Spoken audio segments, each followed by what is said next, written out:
leyenda que en un árbol se encontraba encaramado un indiecito guaraní, que sobresaltado por el grito de su madre perdió apoyo y cayendo se murió, y que entre los brazos maternales por extraño sortilegio en Showul se convirtió.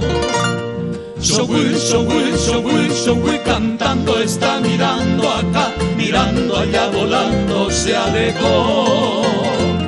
Showul, Showul, Showul, Showul, qué lindo es, qué lindo va perdiendo en el cielo guaraní.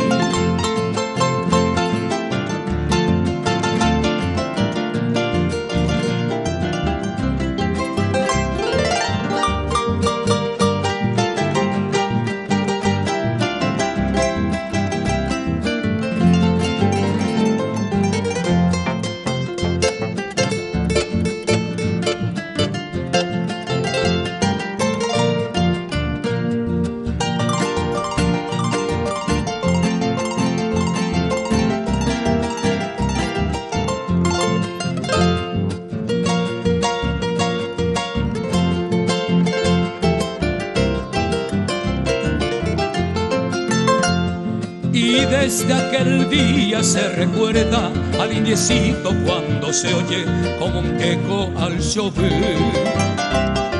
Y es el canto alegre y bullanguero del gracioso naranjero que repite en su cantar.